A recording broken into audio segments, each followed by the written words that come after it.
Human sacrifice, dogs and cats living together. That's hysterical. Splendid! This calls for a sexy party.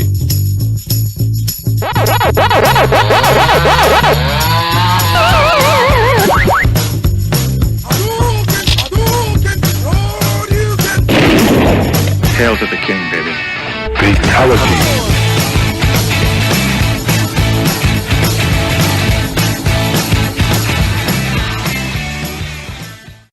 Hey guys, we're back for one more week. This week we've got Zack Ward. He's in a few movies like Transformers, Bloodrayne 2 and all that. Have fun. See yous.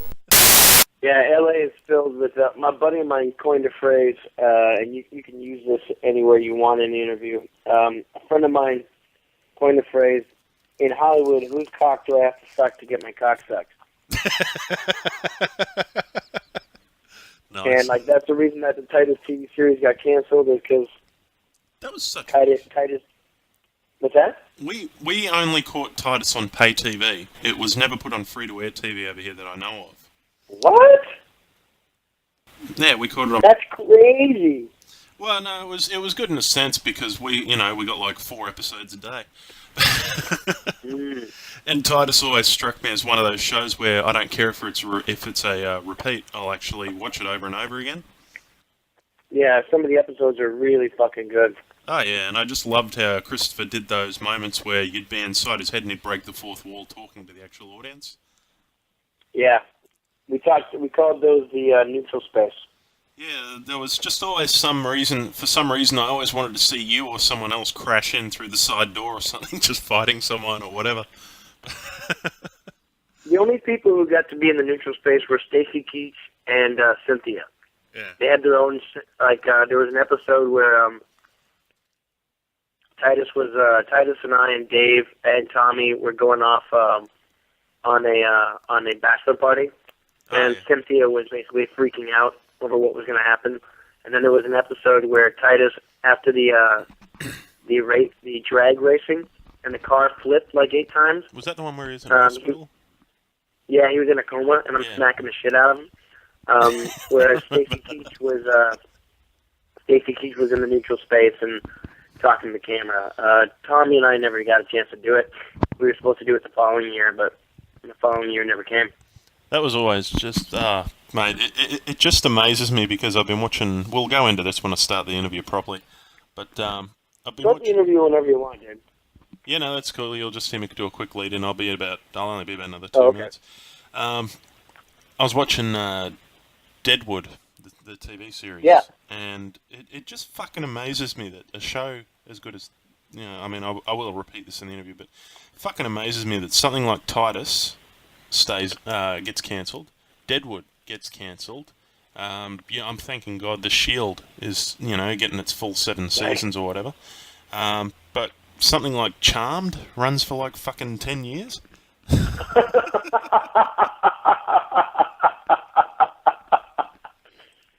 Dude, I was on Charmed. I fucking hate that show. Yeah, I'm sorry, man. I know that you're on Charmed, and I was waiting for your fucking... No. Don't apologize to me. Motherfucker had to make money. I need to pay my rent, and that's why I was on that show. Oh, but I hated that shit. The interview started. Keep going. Yeah, fucking yeah. I did Charmed, and that to me was just the stupidest dialogue, the worst story. You're working with Charisma Carpenter, which is basically like if you want to jack off to her or honor her, fine, go ahead. But it's like basically acting with a Sears catalog and with dialogue out of a fucking Archie comic book. Like, it's the worst I've ever fucking seen. And yet it keeps on going. And they don't get canceled. And, it reminds me of, like, every time I'm driving down the fucking street and someone else makes a U-turn, they get away with it. I pull a U-turn, fucking cops, up my ass. I'm on Titus, it gets canceled. I'm on Deadwood, it gets canceled. Am I cursed? Am I like the golden albatross with red hair and freckles? Oh my! But fucking Charm should go on for 10 fucking years. That must have been some great fucking makeup. Who did you play on Deadwood again? Oh, really? Someone's done the homework. No, I've only seen season 1, asshole. Now, I think it was season 1. I've got long red hair, a full red beard, and I do the whole thing with an Irish accent. I'm the Irish kitchen lad. You're three-quarters of the characters in it, in other words. Well, yeah, exactly, right? But mine's all red, so I'm a rarity. I worked with Milch on NYPD Blue a couple of times, and so I got a phone call for a direct offer on his part. And it was this one monologue where basically this kitchen boy, he's got this monologue where he explains how he likes to go out and get drunk. And every once in a while when he drinks too much, he shits his pants. And when he shits his pants, he doesn't want to embarrass himself, so he washes them on a rock down by the river. Yeah, I think that must have been in season 2. Because he does that all the time, because he craps himself and washes his pants all the time, he had an extra pair of pants down there. And then this time he found the extra pair of pants, and in it was a letter from Doc Holliday. And that drives a whole bunch of story. So I did a couple of episodes, and the most enjoyable thing was the fact that I got to do a big monologue about how I shit my pants, and 2, I got to do the whole thing in an Irish accent, which I just didn't understand why. Like back in the old days, they weren't just redheads or black people or Jews or Germans for no reason. They came from a place, like in Gladiator, Wolf. Is a German guy from whatever, he's one of the Gauls or whatever. Actually, that's the French. And then this black guy is Nubian. He's an ex-slave and he's fighting. But there's a reason for being somewhere. So I figured I had got this long red-haired wig and all this facial hair. So I'm going to say I'm from Ireland. So I did the whole accent and without asking anybody's permission. And then after the first take, while my knees were knocking together to see if I got fired, Milch turns to me and goes, good. Tone the accent down a little bit so we can understand what you're doing, but I love it. Keep on going. I was like, sweet. And then I changed my credit from kitchen lad to the Irish kitchen lad. So yes, I've made my footprint in Hollywood, motherfucker. Thank you very much. That's some cool shit. So not only Kevin Smith can change his dialogue on the spot, but you've also... Right. One of the things is, when I went over your... And I did go over your fucking IMDb page, I promise. I didn't... I don't know how I missed that Deadwood reference, to be honest with you. You've also been in a couple of movies I absolutely hated. One I had to actually turn off after about 15 minutes due to the fucking stupidity of it. What was it? Resident Evil Apocalypse. Oh my god, right? What a horrible movie! Even you hated it. Yep. Oh, dude, it's like, I gotta say, I liked Alien vs. Predator. I thought it was fun. I thought it was what you read the comic book for. It was cool. All right? Yeah, that's my opinion. Fair enough, yeah. I liked the first Resident Evil. I thought the first Resident Evil was fucking great. Yeah, so did I. So did I. I thought the second one, like, they fucking punted, dude. It was like, okay, and they made a third one. It's like Resident Evil... Yeah, it's like after the apocalypse.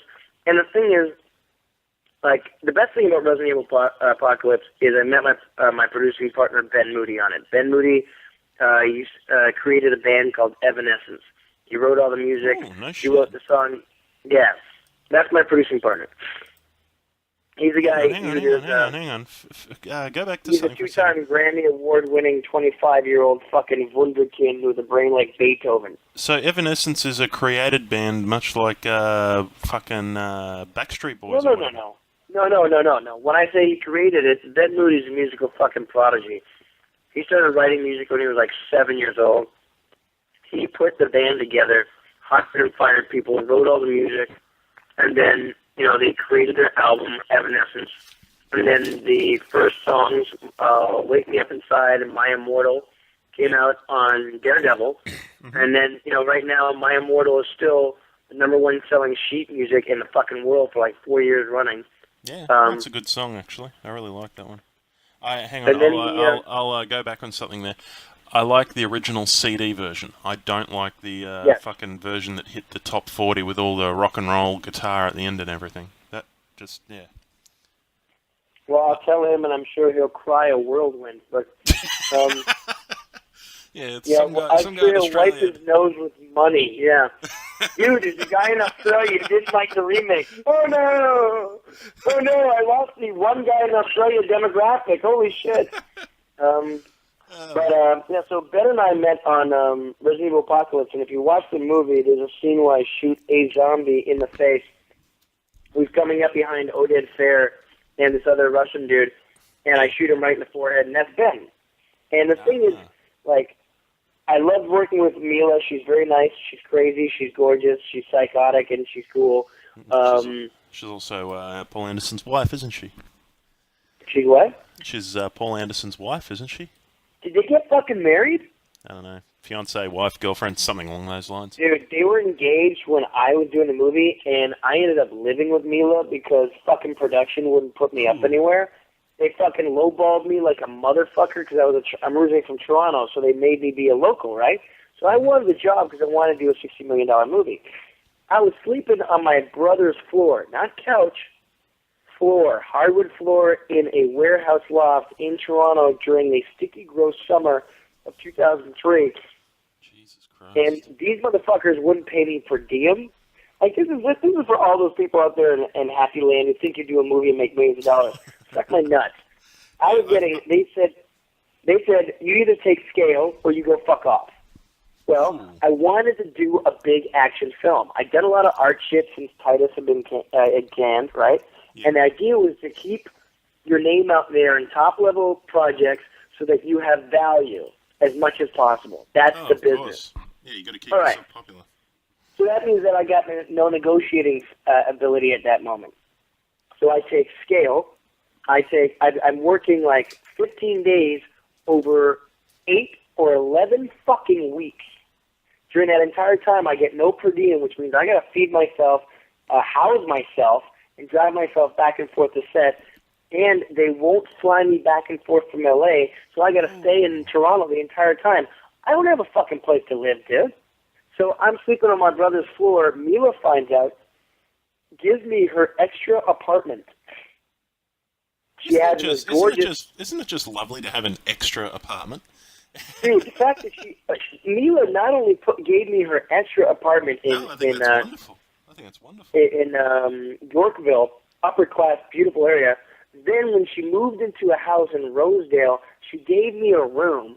And not only that, but when I had to fly back for a final callback for the Farrelly brothers for a different TV series that ended up not going, she used her air miles to fly me back. And let me explain something. I never fucked Mila Jovovich. I never touched Mila Jovovich. She was my buddy, like my little sister. I'd wake up in the morning, make some eggs. She'd be busy, go, sweetie, you got to eat. Because I don't want it. I said, okay, I'm going to make you breakfast, and you can throw it out yourself. She was my buddy. Did you ever get the paparazzi or the tabloids out there just taking photos of her saying, they're sleeping together? No, not really. Never. And on my birthday, she came out and came out and got drunk with me. She was my friend. She was a sweetie pie. And Paul, Michael, whatever his name is, he was so uncomfortable with the fact that I was living with her. He gave me the hairy eyeball every time he walked in. And she had this gigantic engagement ring, and she didn't want to get married to him. So I figure, I think they went back and forth, whatever. But I don't know why, but Resident Evil Apocalypse, you watch the movie, it doesn't make any sense. It picks up where the other one left off, but it had no choices. And at the very end of the movie, it's basically Akira. She's got magic superpowers. Why? We don't know. I know. And I'll tell you... Oh, man. You know what part of the fucking movie still astounds me? Okay? I can't remember. This was actually shortly before I turned it off, and I haven't watched the rest of it since because of the sheer fucking stupidity, was the fact that half the actors in it seemed fine. It was, and Mila, she seemed like she was just Alice from part one again. But it was just something about the movie that turned me off. Okay, first movie, you have the, you remember the liquor at the end of the first movie on the train? That big monster thing? Yeah. Okay. Suddenly, in the first movie, I believe that fucking thing was bulletproof, okay? It managed to rip through the train, kill people or whatever, and they couldn't do it with a handgun. They had to throw it under the goddamn tracks. Now, that's all well and cool. Part two, you've got two or three of the bastards in this church. Yeah. Who can suddenly be shot to death. Okay? Now, I'm not so much worried about that. I'm not a big stickler for. Oh man, when we get into the Transformers shit later, you'll hear some of the absurd shit people are saying. What pissed me off was just the thing where you get this shot of the church from outside, and it's in the middle of this fucking street, traffic island or something like that. Suddenly, 50 feet up in the air, Miller comes jumping in through this giant stained glass window on a cop bike. Yeah, especially it's on a Harley, which, as we both know, has the suspension of a brick. I mean, if you wanted to shadow your spine, that would be a great stunt to pull. That would be just fucking glass. Yeah. But it was just a lot of stuff. It wasn't that one bit where I said, "Oh man, she jumped in where she clearly couldn't have," kind of thing. It wasn't a case of that. It was a case of just everything building up to that point. Suddenly there's this giant wall erected around this whole city. In less than 2 hours. It was also like it was a film of convenience. Like they were writing it on the fly. They're actually writing it as they shot it. Yeah. No, on that one, they rewrote the ending like 5 fucking times, Chief. And my dialogue, my character, and I don't know if you've seen my part where I kill the dogs at the end. I actually got a pretty cool scene, and like my character builds up where I'm killing the dogs, and I'm about to have a relationship with Jill, what's her face, the chick in the blue with the push-up bra, so it makes it look like she's got boobs, and she don't. Sienna Gilroy, I think her name is. Jill Valentine. So I started having this cool moment, and I'll tell you this straight up. I was in better shape. I was than Oded Fair, and the fact of what happened was they cut me the fuck down to my prime because and I heard it because they're like, yeah, Zack conflicts with Oded's superhero stature because because I'm tougher. I'm faster. I'm stronger. I am a martial artist. I am a stand-up striker. And Oded Fair is one of those artsy actors who grimaces at the camera, and if you kick him in the chest, he'll fall down. Yeah. He's a good fucking actor on dramas and everything. But as an action hero, that fucking guy, we were in the gym, and when I find out that we got personal trainers and we got given supplements like, Metarex drinks and shit like that, I'm like, oh yeah, awesome. So I was pumping up fucking hard, and I'm a redhead, so I turned pink pretty fast. We're in the gym, and Oded goes, yeah, when I was your age, I would work out that hard. When I was your age. He says this over and over again, and at a certain point it gets kind of rude. Though, isn't he? Listen, we all go out to dinner, and one more time they fucking say, yeah, when I was your age, blah, blah, blah. I said, tell me, how old are you, Sienna? She's like, well, Vic, I'm 27. I'm like, uh-huh. And Oded, how old are you? I'm 32. And I'm like, yeah, I'm 34. So none of you have been my fucking age. You don't know what it's like to be my age, and I still beat the shit out of you in the gym. So shut it. Give me some guy. The fact that I'm younger attitude and younger looking than you isn't a downside, people. It means it's a good thing. You may look 40 at 32, and I may look 25 at 34. I'll take my shit. Thanks very much. So I ended up getting cut out of that movie because I could outperform the guy. Yeah. And then it's like, dude, I kill all these dogs. I'm talking to Jill Valentine. I'm having this sort of sexual moment, and then boom, the dogs attack again, and the exact same dogs take me out. The way the movie was done was so boring. Bullshit and the director was a second unit director from Daredevil. Ooh. Yeah, it was his first time ever doing first unit, and he had worked with Ridley Scott, and he worked on Daredevil. I didn't know this, and there's a scene in the movie where Mila goes running at the big stupid-looking snot monster, whatever the fuck that thing was supposed to be, and you know what I mean? You look like Captain Boogerhead, and I know that thing. I did skip forward to see what it looked like in the movie, and it's called a... It wasn't good. I think they call it a nemesis or something like that. Yeah, they call it the nemesis. I played the games like about 10 years ago, and I skipped forward to it, and I was like, that's what Eric Mabius turned into. Okay. That would be good if it was a trauma. video. The Toxic That was one of Avenger the in worst. Resident Evil. Yeah, so that basically is what it looked like.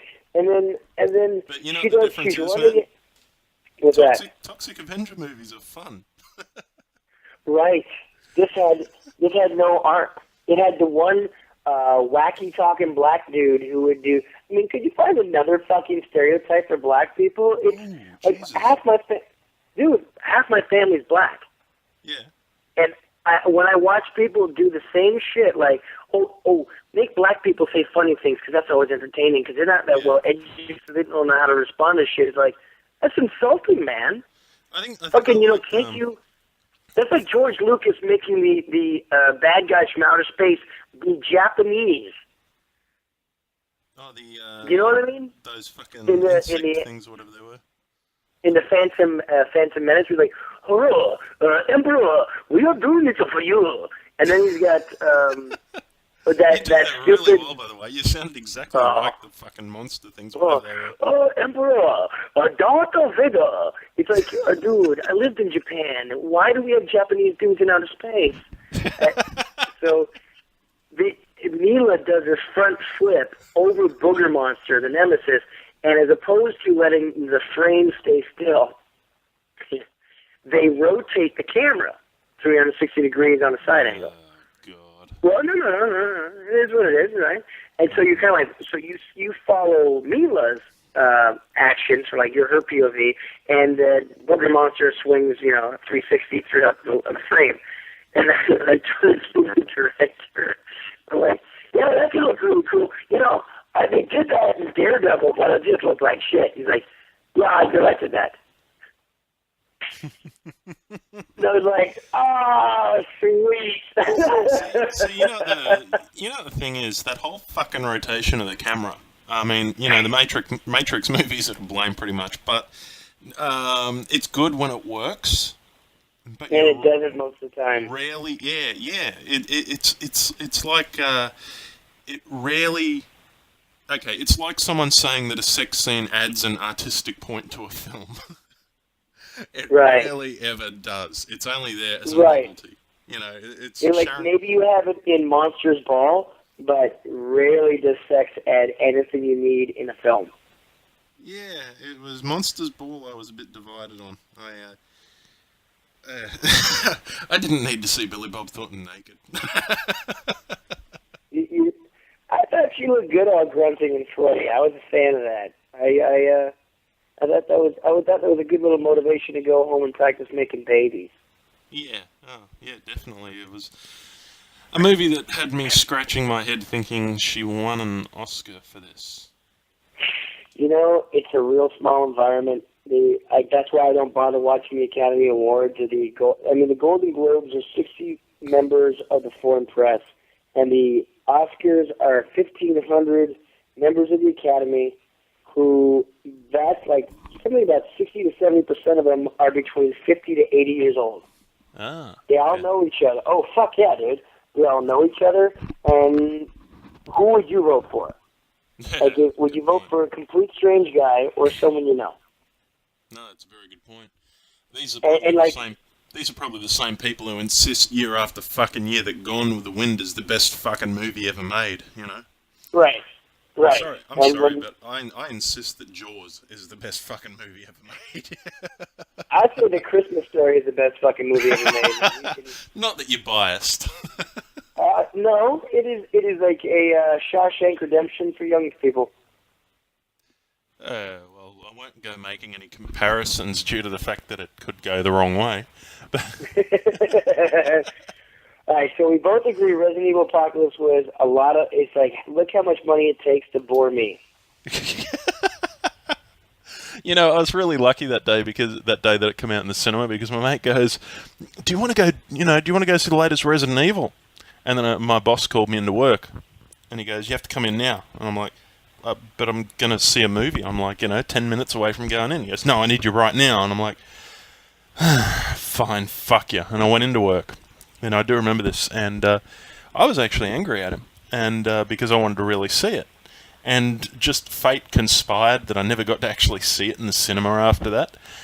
And I remember seeing it on, like I said, and turning it off on DVD and thinking, fuck, I'm glad I didn't sit through that. Yeah.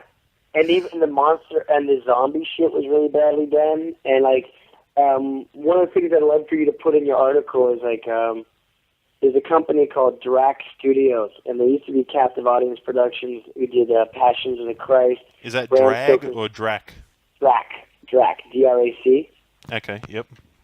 DracStudios.com, and like these guys, they're the guys who designed the prosthetics for Lost Boys. They did all the animatronics, and they did everything for Passion of the Christ, the Possession of Emily Rose. They're fucking genius.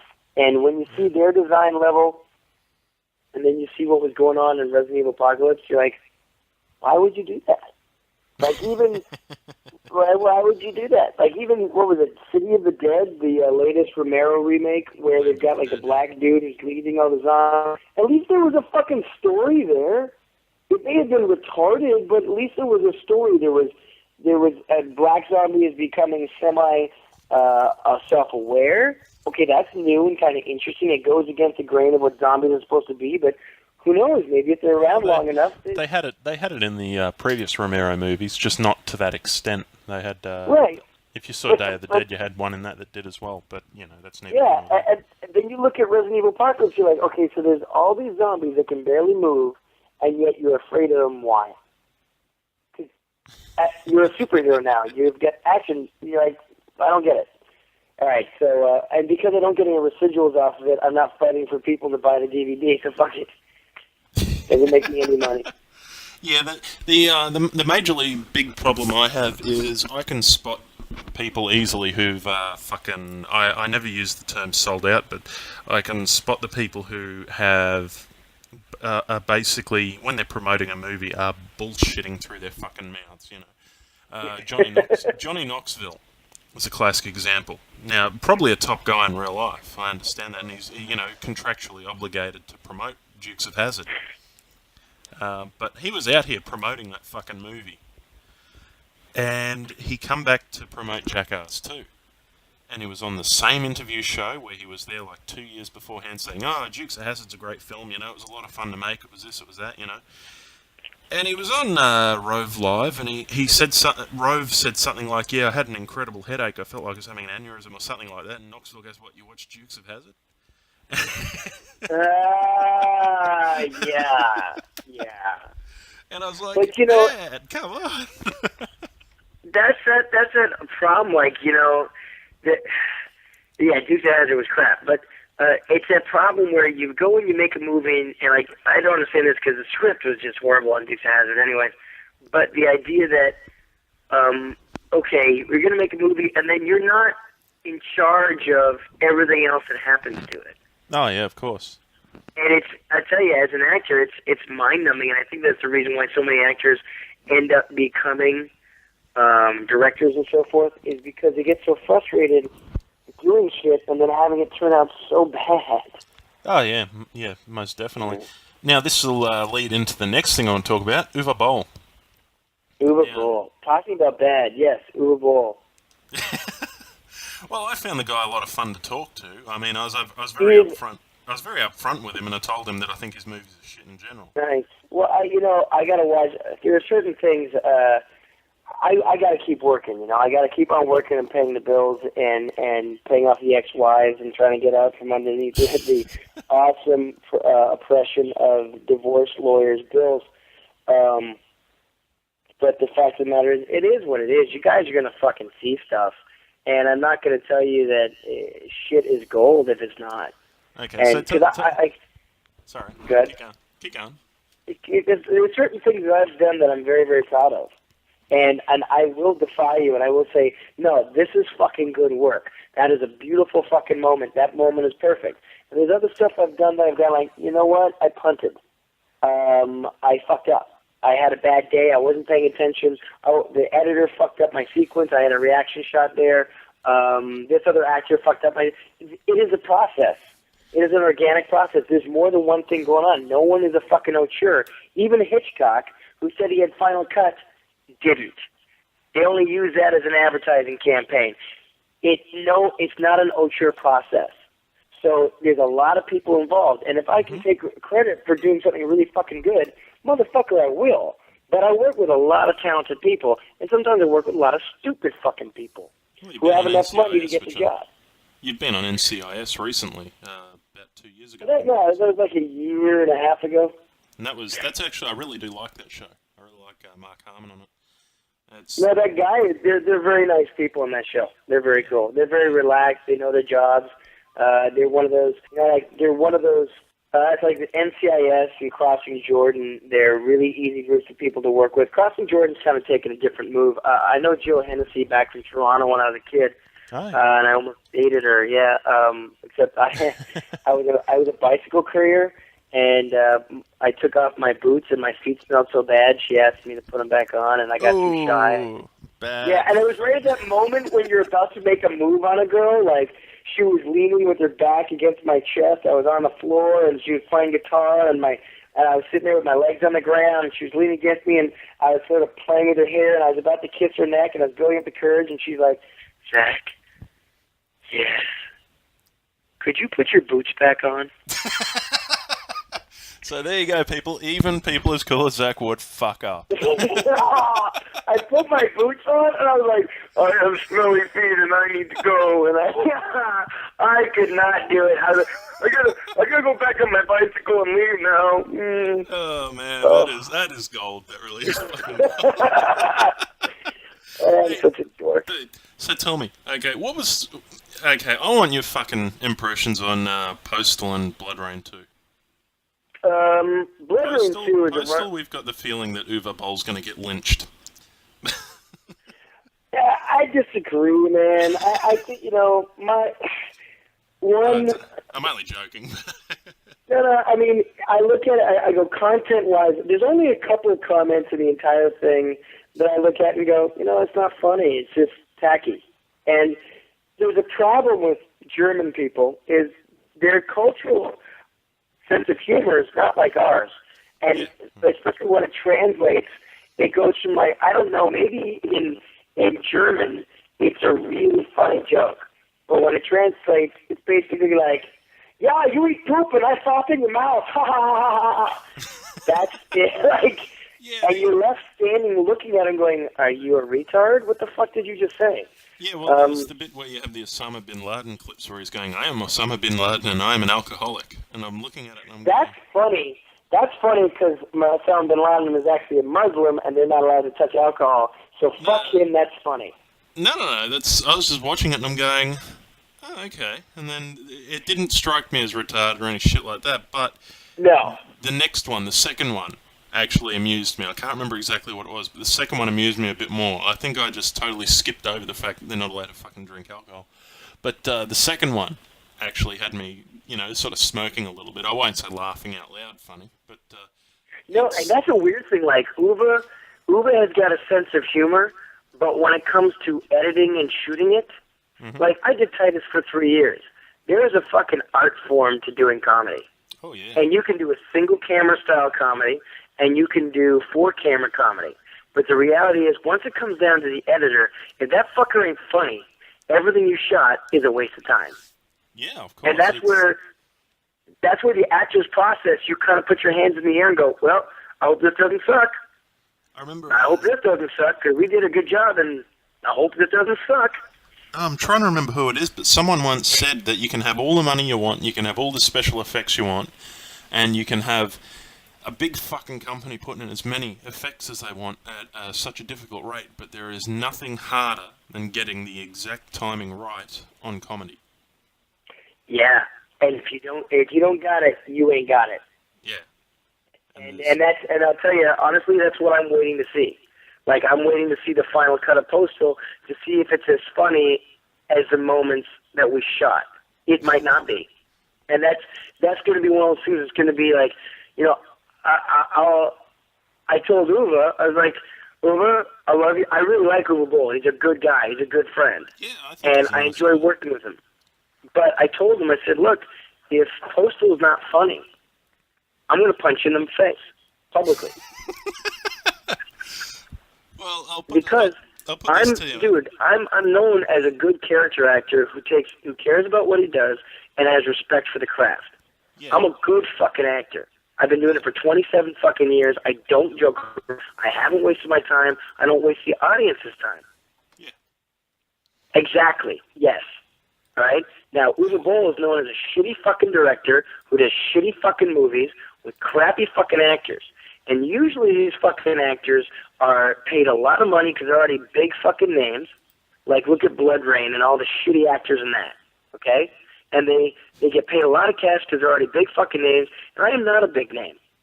I'm a character actor. I'm someone who goes to work every fucking day to get a job, to pay my bills, to do my shit, so I can keep on following my dream, which is to do this well. Uwe Boll let me star in Postal. That's a big move for me. To star in a $20 million movie, that's a big thing. And I committed everything I could to it. And that is actually, I'll say one thing, the poster with you on the front of it with the gun and everything, that's pretty cool. That does look pretty cool. And you should see me naked. But Dude, the thing is, you made a comment about blowjobs in Hollywood. You are not getting one off me because I'm just not that famous. Okay?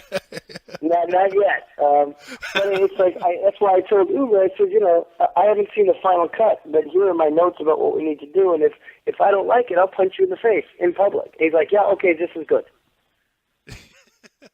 So if Postal comes out crap, you can expect to see another boxing match a couple of months afterwards for me getting my revenge on him fucking over my name. If we can see a fight between you and Uwe, that'd be gold, and I would pay to see that. Well, I'm hoping that it doesn't happen. I'm hoping that I see Postal and I'm happy with it, it comes off well. I mean, what I've heard about the trailer is that it doesn't even look color corrected yet. And I'm like, why would you release it? He does weird shit because he distributes his own stuff, and he's now part of the studio system. He's like, and I really respect his quixotic nature. Yeah. Do you know how to spell that? I mean, I know you're Australian. KWIKZOQBY. Yeah, like Kiwi, but you're exotic, right? Hey, Zach, I got a big fuck you for the moment.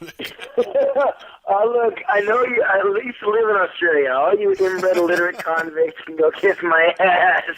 I mean, when it comes to Uwe Boll and Postal, I think that Postal has got a chance if the editors and all that stuff doesn't fuck it up with Uwe, for it to come up as a funny movie where it's really crossing that line where everybody else, like, I said this in different interviews, like, Howard Stern can have people act like fucking retards, amoral whores on his show. People on Jerry Springer can act like inbred fucktards. But if you have a real opinion, like, I don't like the far right-wing Christian right-wing dominating our culture and telling people what they're supposed to do, I'm a crazy person. Yeah. If I say that, look, I'm not a Republican or a Democrat, I think we should have open dialogue so we can figure it out, because I thought that's what the country is based upon. Well, I'm a Nazi, communistic, fascist prick, probably a faggot and a dog fucker, too. But I don't cotton to that. Like I said, half my family's black, and I still respect the KKK for marching to the United States. I think they're crazy, but I would defend them to the death. Let's say, how does it go? I will defend them to the death. No. That say goes. I will defend you to death of your opinion. I may disagree with what you have to say, but I will defend unto the death your right to say it. And that's what we have in this country, and that's what we have in Australia and Canada, and that's what we're supposed to be doing, is pushing the button. Look at fucking Lenny Bruce. Look at Richard Pryor. Look at fucking look at Hugh Hefner. Look at Hunter S. Thompson. These are icons. These are people who made a difference. Look at Ernest Hemingway. Look at Ayn Rand. Was Ayn Rand supposed to curl up in a fucking ball because someone said women should know their fucking place? Look at Helen Keller.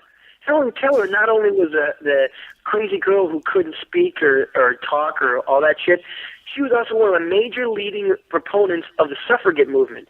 And she was blind, and she was deaf, and she was mute. So wait, I thought this was a world of pioneers. We're supposed to sit down and curl up and apologize? Go fuck yourself. I would rather offend everybody and have a conversation than sit back and make Make what? Another fucking crappy ass sitcom? Like Who's the Boss? Or Charmed? No. Man. No, I'm not going to do that. So Don't fucking talk to me about Charmed. I know Right? I know you've been on it, and I'm sure the girls look just as hot in real life as they do on the show. But yeah. no, but I don't find girls like that hot. No, but I find exactly what you've said to be true, and I did agree with Uwe extremely. If I don't know, did you hear the interview I did with him? No. See, now you fucking insulted me. Well, because you sent me the link, right? Oh, no, you didn't. I thought I fucking did. I'm sorry. I'll send you it later. On Resident Evil Apocalypse, I got to work with Russian ex-commandos, and on Transformers, I got to train with out of Fort Irwin and go on the Alamogordo Air Force Base and work with different troop movements. And Yeah, I was about to say we'll get back on topic. So yeah. But, So with Postal, I think Postal can do some good stuff. I honestly, my number one hope for Postal is I got 6 movies coming out this year, and yeah, career-wise, you're a busy bastard, aren't you? yeah. And I shot 7 movies last year. I wrote 4 movies last year. I did a TV show last year. My goal is to take a step beyond where I was, so that I can get foreign buyers to recognize my name and my face and be willing to buy a product so we can pre-sell it and go make our own movies and make some good fucking shit. I've been doing this, like I said, for 27 years, and that's all I want to do. Got a question for you. A lot of people have been asking it on the internet. Nobody seems to know the answer of it. Repo, the movie that you're doing, is this a remake of Repo Man? It's not? No, it's and I, it's funny, the guy, because that's the first thing I thought. I was like, sweet, Repo, and he's like, no. Because Repo Man was the shit. I mean, that's what I grew up on, I love that movie. No, this is like $1.5 million kids film, and it's made by these Mormons who have a bunch of money, and this kid, so jealous of this motherfucker, Ben Gurley. He's a good-looking Mormon boy. He's got the magic underwear on, doesn't swear, doesn't drink, doesn't smoke, doesn't fuck, and he's a sweet kid, and he gets to direct the second movie he ever wrote. Yeah, I'm jealous. Because it was still playing. It was just right across the thing from us, so I just went, fuck it, Oh, man, you got to work with Jason Mewes.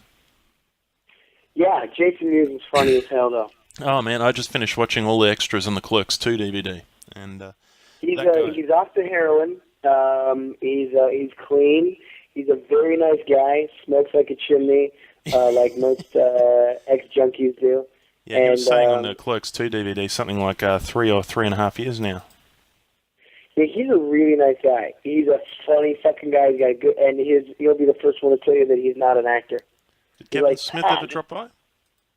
No. You just ruined my... Kevin Smith. I mean, yes, he and I are madly in love, and we're going to have a poo baby anytime soon. You just can't wait to print Zack Ward and Kevin Smith are going to have a poo baby. I think that's actually going to be the title of it. Zack Ward wants to have Kevin Smith's poo baby.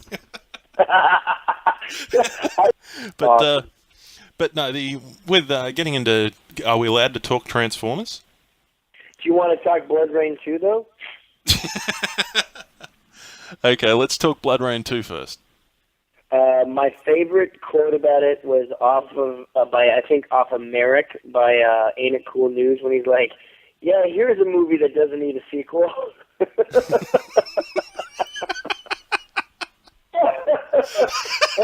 Oh, God. I saw the first one after booking the second, and I was like, oh, my God, this is the boringest film I've ever seen. And the director's cut, the only good thing in the director's cut is Kristana Logan's boobies. And that's like, I like boobies a lot. I think boobies rock. And this movie, the only thing it's good for is putting children and old people to sleep. The sound is the most repetitious, bad music and the dumbest editing I've ever seen, which is my only fear about Postal, that the editors will fuck it up. Bloodrayne 2 with Natasha Malta. Natasha Malta being Maxim's top 50 most beautiful women in America. Yeah. Yeah. Oh man, she's I saw the quick making of clip they had on Ain't It Cool News, and yeah, she definitely looks very edible. But yeah, that's what she's. Yeah. and I'm guessing she's one of those girls who knows it. Oh yes, and pretty much that is that's the circumference of that universe there. Oh. Yeah, I'm not really being that. I'm being tactful here for once because I don't want to be mean. Okay, let me put it to you, black and white. Did you like her? I like her. She's a very nice, sweet young lady. Yes, she is. Okay. I loved playing the bad guy character because my buddies at Drax Studios made the teeth for me. So for me to have the teeth designed by the guys who did The Lost Boys and Bram Stoker's Dracula, it's kind of like putting a little bit of history in my mouth, which I'm sure you're familiar with. But, hey, Zach. Yeah. Go fuck yourself. Oh, that was good. Yes. You liked it. Yes, people. I am telling the star of one of my favorite shows to go fuck himself. I wore a long-haired wig in it that looks really cool. The special effect, the makeup came off really good. I actually saw you in the Billy the Kid gear in the trailer, and it looked pretty cool. But I'm guessing that Bloodrayne 2 is definitely no Deadwood as far as accuracy goes. No. I mean, dude, the character's name is Billy the Kid, and I was asking Uber, I'm like, and you gotta understand, this is one of those films that it was very quickly made. And I was asking Uber, I'm like, what's the backstory of Billy the Kid?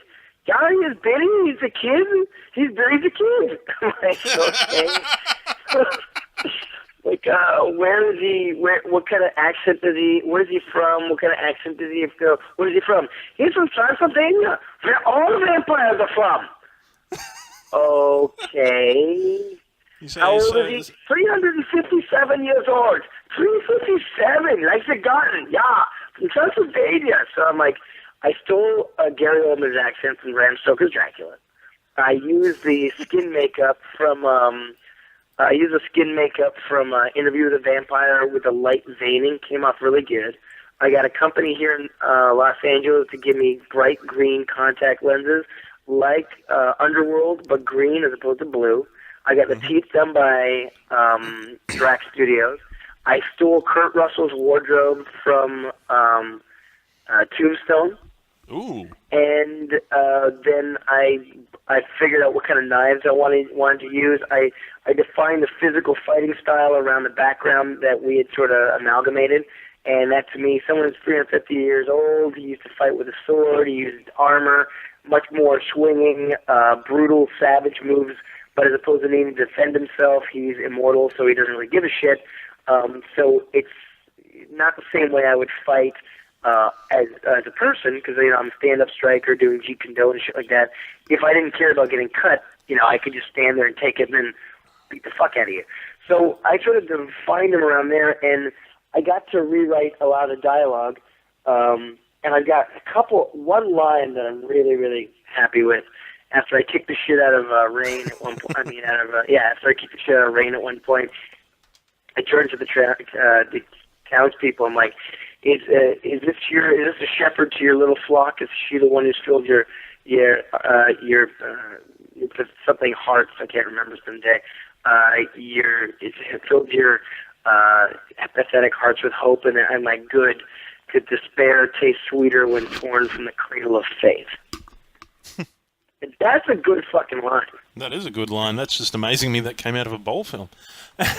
Well, I wrote it. That's why. Trust me, all the good lines I write. Okay, fair enough. No, the like I said to Uva, I wasn't backwards about coming forwards. Like I said earlier, I hate that term, but it's the only fucking one I can remember at the moment. So, being a convict, we're limited vocabulary. Yeah, I kind of understand. Speak so good. Me, you understand. Yeah, if we speak clever, master whip us. But basically, the thing that I said to Uwe, like I've said before, and you'll hear it in the interview if you listen to it with him, was the fact that I think he's top guy. I think his movies are shit.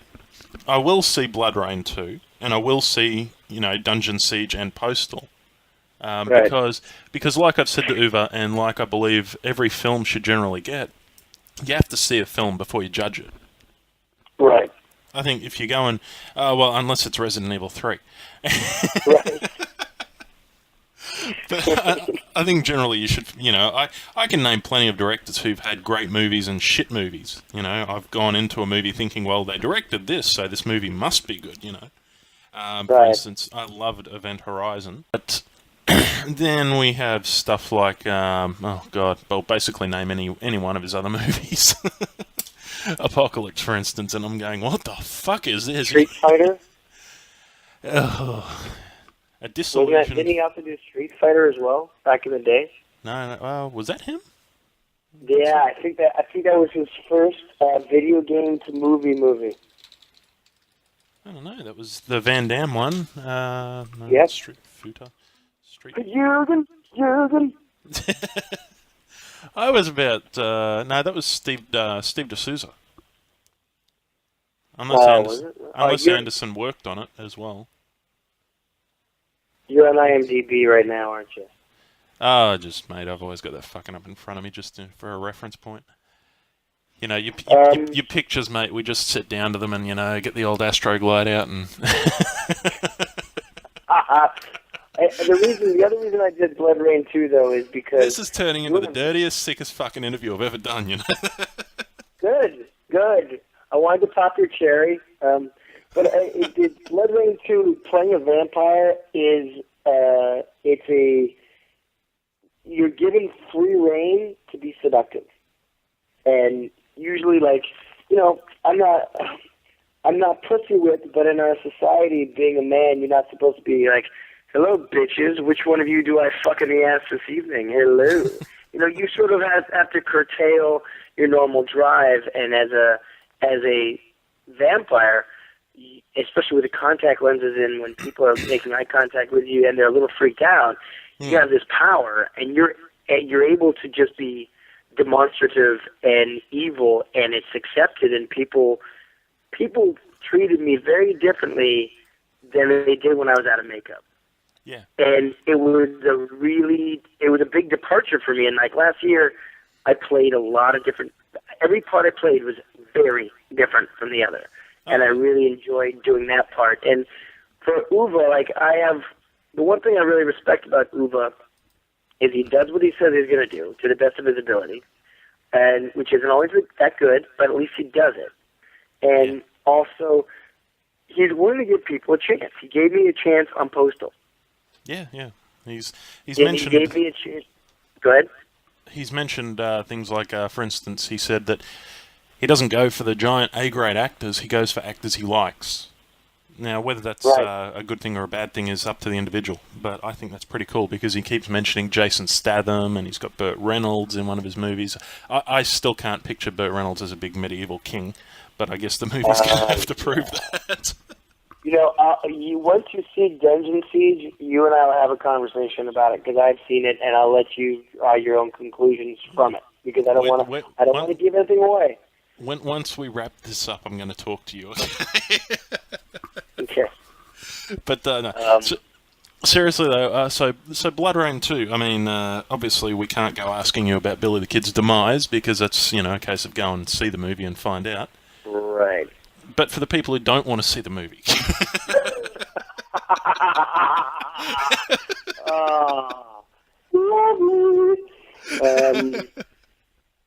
I did quite enjoy getting shot with a Gatling gun. I got 15 squibs from my leg all the way across to my shoulder, and feel free to put my MySpace.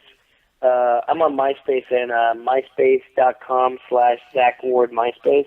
Yeah, I've already added you, but you don't seem to be responding to my love letters, No. Go on and check out the picture. There's a picture on my page of what I look like after I get covered in blood, and it all leaked down the back of my wetsuit, went between my butt cheeks, and went into my boots. It was the grossest fucking thing I've ever. I look like a tampon. It's horrible. I swear to God, I look like one giant tampon. Yeah, well, being a redhead naturally. Thank you. Thank I'm you. sorry, Zach. I know. No, Cartman taught us that we shouldn't pick on the gingers. The gingers. A blood nut, yes.